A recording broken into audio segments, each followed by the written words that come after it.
Buongiorno e ben ritrovati per la presentazione del libro di Tonino Oppes, La voce del Leccio, edito da Domus Deianas. Grazie Tonino per essere qui. Grazie a voi per l'invito.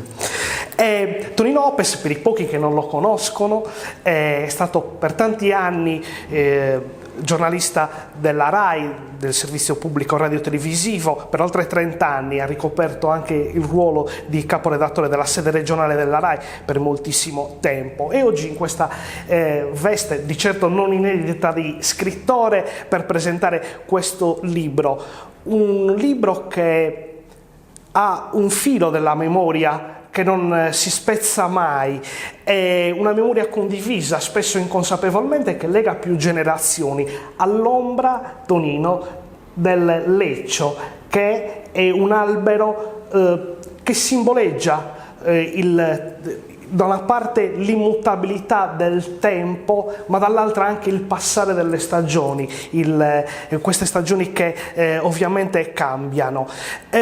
Io inizierei questa chiacchierata proprio parlando della cosa che colpisce di più, come dire, sono un po' la porta d'ingresso e il campanello del libro. Uno è la copertina e poi il titolo. Ecco Tonino, come mai questa scelta intanto del titolo, La voce del Leccio, e poi questo bellissimo quadro, ecco, che sta nella copertina? Beh, intanto salutiamo chi ci segue online. Purtroppo in questo periodo non possiamo fare nessuna presentazione, ahimè. A me sinceramente manca molto il contatto con il pubblico, con la gente, ma non soltanto a me, credo a qualunque autore che ha il piacere di presentare il suo libro, magari in piazza o dentro un salone. La copertina è in effetti il biglietto da visita di un libro. Se tu entri in una libreria e non hai idea di che cosa devi comprare, ma devi fare un regalo, e che cos'è che ti cattura prima di ogni altra cosa? È la copertina che è fatta di disegno e di titolo. La voce del Leccio ha un senso per me molto importante. Il Leccio è il grande patriarca, quello che resta di una grande foresta che ha subito un incendio disastroso, ma è anche l'albero della memoria. E l'albero della memoria è quella pianta che dà frutti se noi ci ricordiamo che dobbiamo portare acqua alle radici. E se poi tu, che hai letto il libro, apri e sfogli, ti rendi conto che la voce del Leccio non è altro che la voce della Sardegna, ed è la voce della memoria della Sardegna, delle generazioni che si confrontano, che discutono, che vedono che cosa sta accadendo e che hanno paura del futuro. Il disegno è il disegno di un grande artista, Giuseppe Carta di Banari, che mi ha fatto questo grande regalo. C'è il Leccio e sotto c'è un bambino. È un bambino che sembra chiedere la protezione al Leccio, ma che sembra dire al Leccio ci penso io. Insomma, il bambino che di fatto si presenta e vuole essere anche lui custode di memoria. E questo è, come dire, l'introduzione al tema, a un tema grande. Questo è un libro scritto in maniera semplice, immediata, appassionata, che introduce però tanti elementi di complessità. È un libro che, analizzato in filigrana, dà l'idea proprio della complessità. Ritornando e usando la metafora del Leccio, sono le tante foglie del Leccio e anche le radici. C'è qualcosa di visibile e qualcosa di invisibile. Intanto iniziamo proprio da questa metafora del Leccio, che è il grande patriarca, il custode dei segreti e anche il grande confidente a cui si affidano più generazioni. In questo libro, ecco, la scelta del Leccio non credo sia casuale, anche perché un altro elemento di grande importanza ai miei occhi, dato che questo è un libro di paesitudine, tu sei di Pozzomaggiore. Quanto c'è dentro il libro del Tonino Oppes che ha vissuto a Pozzomaggiore, che ha sentito storie, che ha vissuto storie? Beh, c'è tanto, c'è tutto il mio paese, ma direi che non c'è solo Pozzomaggiore, c'è dentro anche il tuo, il paese di chiunque di noi. Ci sono tutti i paesi. È il tema che a me sta molto a cuore, sul quale insisto da tempo, di questo mi occupavo anche del tema dello spopolamento, ad esempio, che nel libro compare in tutta la sua gravità, in tutta la sua interezza, e mi sono occupato anche quando lavoravo in RAI. Ma c'è una cosa sulla quale vorrei fare una breve riflessione. Tu lo hai detto quando hai parlato di facilità di linguaggio. Io credo che sia dovere di ognuno di noi che si cimenta con la scrittura di far arrivare il proprio libro a tutti, e quindi bisogna scrivere in maniera semplice, accessibile a qualunque persona, perché non tutti magari hanno frequentato l'università, non tutti sono in grado di leggere dei libri un po' difficili. In questo senso io credo che nella mia formazione di autore abbia influito molto la mia formazione professionale come giornalista della RAI. Sai, in RAI devi scrivere un pezzo lungo, dura 1 minuto e mezzo, e sono 18 righe. Tu in 18 righe non devi evitare ripetizioni, e soprattutto devi fare in modo, ma i pezzi più normali sono quelli che durano 1 minuto, quindi 12 righe. In 12 righe tu devi evitare le parole difficili, perché chi sta davanti alla televisione, se non capisce il senso di una parola, non capisce il senso di tutto il servizio. Ecco, questo quindi è un aspetto importante che si trova in tutte le cose che scrivo io. Il tema dello spopolamento e della memoria è un tema di una gravità straordinaria. Se noi seguiamo i dati che ogni tanto pubblicano le università, anche l'Istat, insomma, loro dicono, badate, che c'è il rischio che 33 piccoli paesi della Sardegna centrale possano scomparire tra 20 o 30 anni. Questo è un rischio, ahimè, concreto.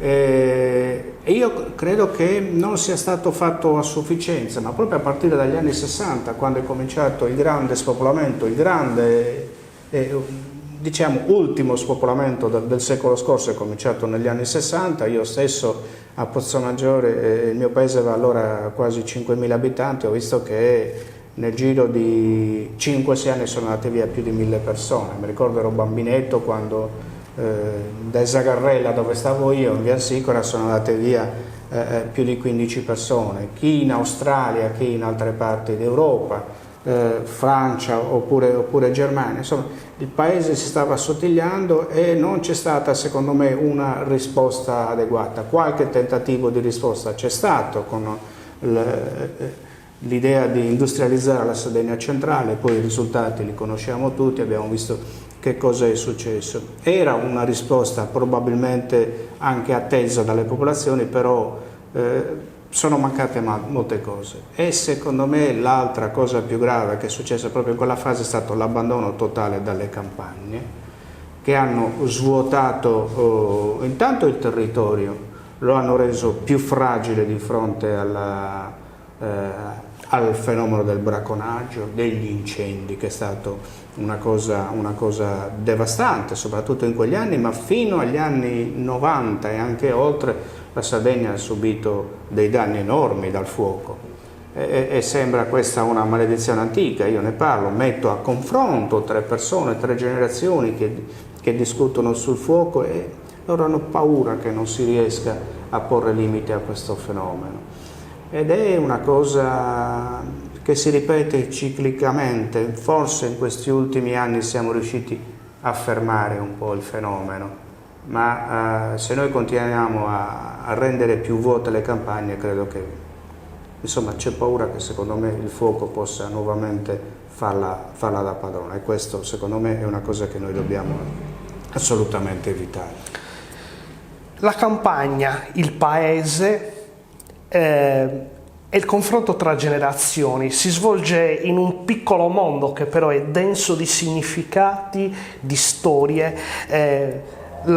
tutta la vicenda umana che è raccontata da te nella voce del Leccio. Ma ci sono altri elementi molto positivi che secondo me dovrebbero essere valorizzati proprio per ridare un futuro, ridare slancio ai nostri paesi. Il primo è il senso di comunità, e il secondo è questa solidarietà che è un elemento ancora presente nei paesi. Ecco, tu su questo, proprio parlando di vicende all'interno del libro, quindi del fenomeno degli incendi, della solidarietà che si scatena per evitare un disastro ad una famiglia, come dire, dedichi dei passaggi molto importanti. Secondo te questi possono essere degli elementi che potrebbero aiutare i nostri paesi a ripensarsi? C'è il senso di comunità che secondo me ora manca. Prima c'era, era vivo, era una parte di tutti. Quando scoppiava un incendio c'era il suono delle sirene, la gente partiva, scendeva in piazza, saliva sui camion, sulle camionette per andare a dare il proprio contributo, magari armati di sole frasche, di una pala, di una vanga, però bisognava esserci. Adesso probabilmente se nei nostri paesi scoppia un incendio ci interroghiamo tutti quanti, e in West SUV? Prima no, si partiva perché era nel tuo territorio e bisognava andare. Ecco, c'è questo aspetto secondo me. Io credo che siamo diventati un pochino più egoisti, per carità, non voglio essere frainteso perché ci sono grandi momenti di solidarietà nei paesi che è una bellezza sottolinearli ed è giusto raccontarli. Però il senso della comunità allora era molto più marcato rispetto ad adesso. Adesso ci sono anche diverse figure professionali, tu ti devi occupare di questo, tu di quell'altro, eccetera. Però prima il patrimonio, anche se apparteneva ai privati, era di tutto il territorio, quindi c'era questo senso della comunità. Ma io ricordo scene anche quando ero bambinetto che passava la camionetta dei carabinieri, intanto le campane della chiesa che suonavano a fuoco vuido, cioè il fuoco incontrollato, e la gente scendeva in piazza e andava perché sentiva che quello era un patrimonio da difendere. Perché era un patrimonio da difendere? Perché era dentro il proprio territorio. Ecco, questo senso secondo me andrebbe recuperato. Vedi, io perché recupero queste storie? Noi viviamo 3 tempi. E il passato è quello più ricco ed è quello che non ha segreti, e secondo me è da lì che noi dobbiamo andare a pescare, ma non per una questione di nostalgia, non per dire ma quanto era bello, no, semplicemente perché ci sono degli elementi che dobbiamo recuperare per ripartire, perché che noi dobbiamo ripartire, questo è fuori discussione. Ecco perché ci serve il passato, ecco perché c'è l'albero della memoria, ecco perché c'è la memoria che è condivisa. La memoria è una cosa diversa rispetto al ricordo. Il ricordo è un fatto individuale, privato, intimo, che ti porti appresso finché vivi, ma la memoria è una cosa che si trasmette di generazione in generazione perché appartiene a tutta la comunità, anche se poi scopriamo che è fatta di ricordi privati, però tu li metti dentro il calderone e non sono più tuoi, ma sono un patrimonio della comunità. Nel libro, tra i tanti temi che si affrontano, che affronti, c'è anche quello della morte. La morte che viene affrontata come un fatto privato, ma anche qui collettivo. Quanto è importante anche recuperare elementi come questi, valorizzarli. Nel libro ne parli anche perché come dire, in controluce si vedono anche le sensibilità diverse di 3 generazioni, un nonno, un figlio e un nipote che forse guarda più fuori dalla propria comunità con uno sguardo un po' sognante, il figlio che guarda un po' a destra, diciamo, e un po' a sinistra, guarda il proprio figlio ma anche il proprio padre, e invece il nonno che interamente proiettato all'interno della propria comunità. Però la morte, come dire, è un elemento che rimette assieme 3 generazioni.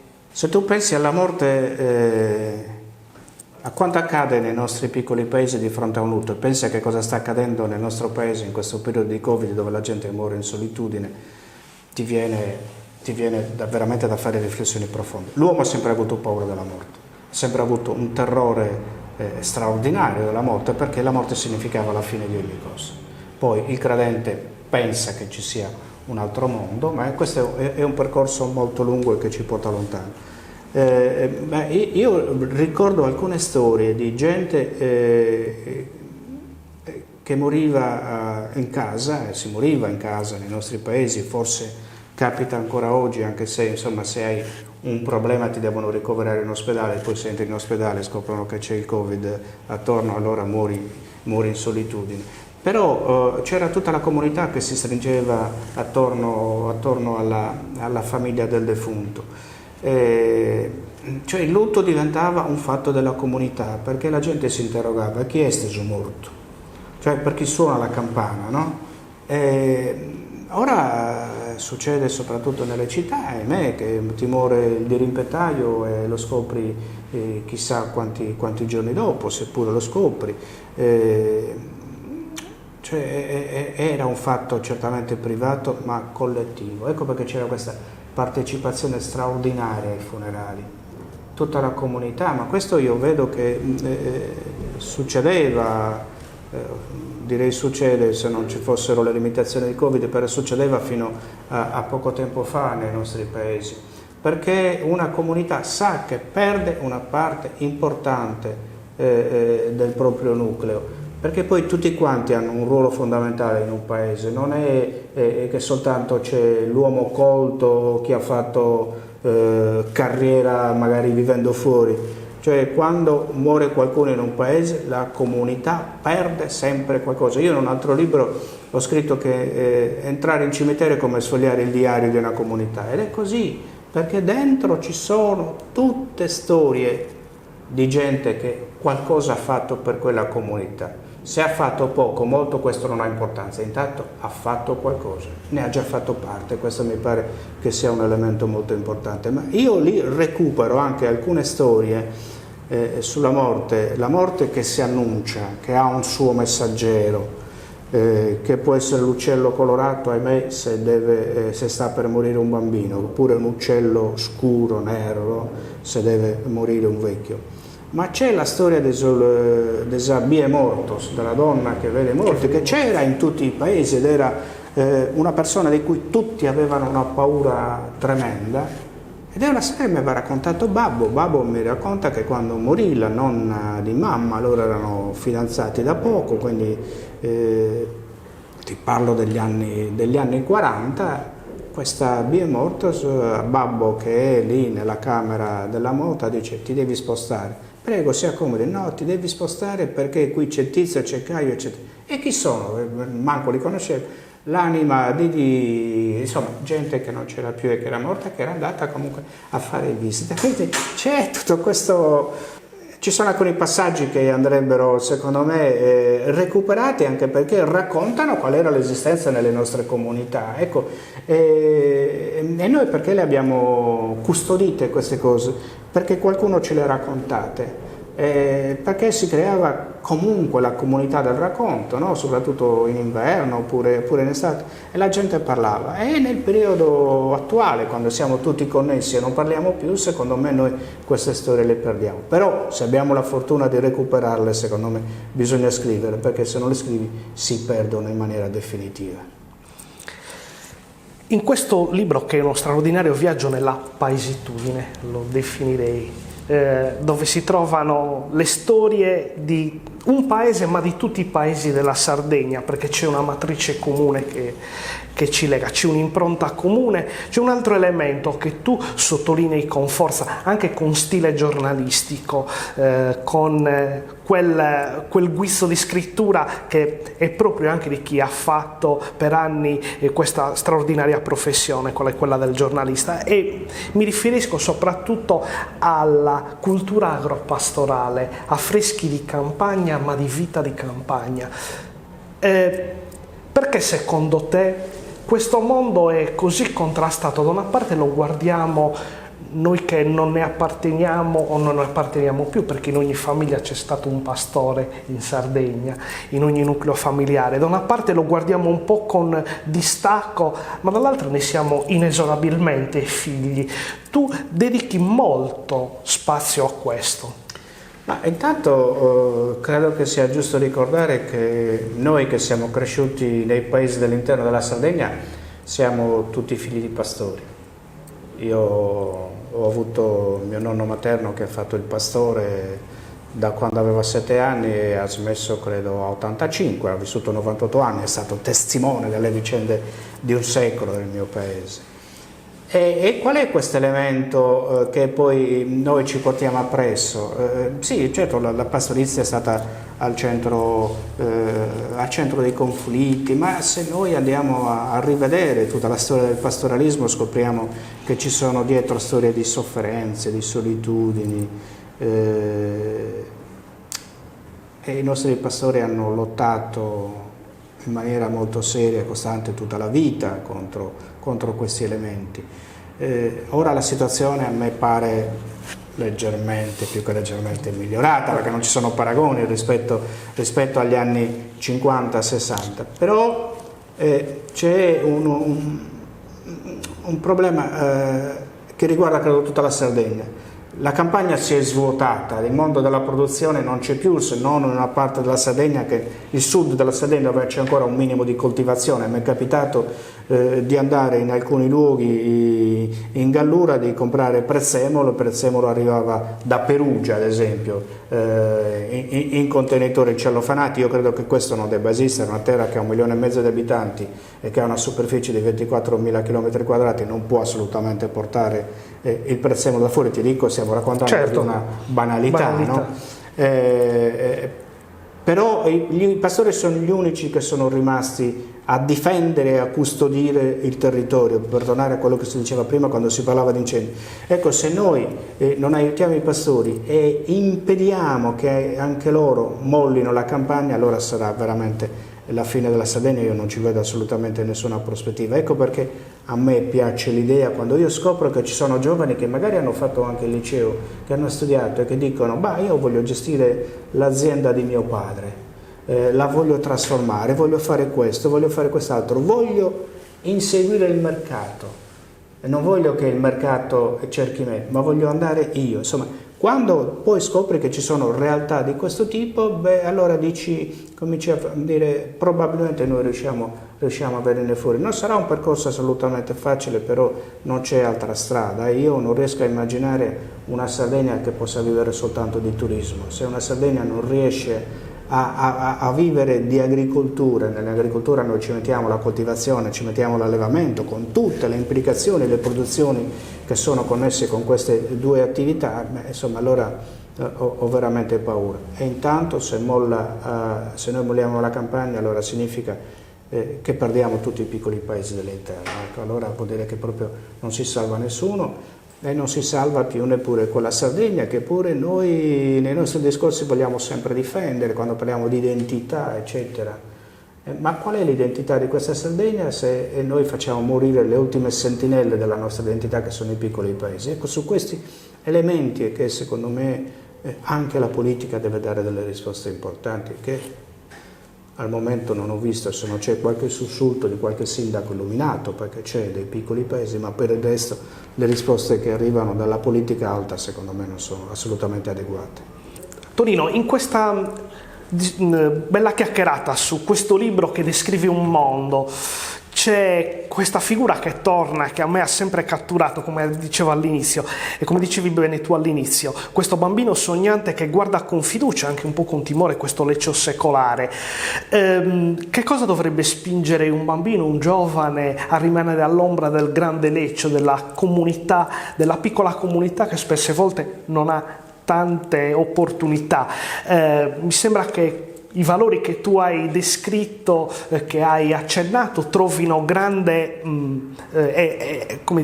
sintesi nel passaggio diciamo sul fine del libro, in cui si parla appunto dell'eredità del vecchio. E ti inviterei anche a leggere a chi ci guarda in questo momento proprio questi bellissimi passaggi, e poi così chiudiamo questa piacevole chiacchierata. Faccio molto volentieri.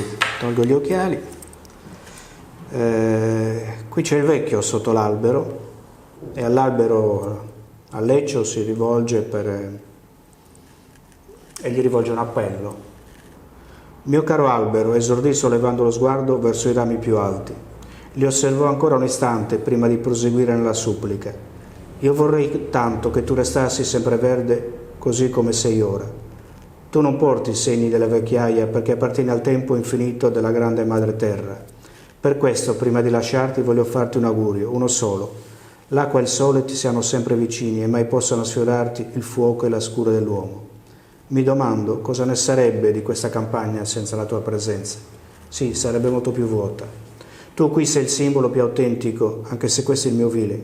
Ma io sono convinto che questo posto sarà ricordato per chissà quanto tempo ancora solamente con il tuo nome, Sadanka e Selighe, il terreno del grande Leccio.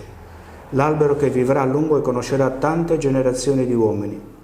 Una cosa però ti chiedo.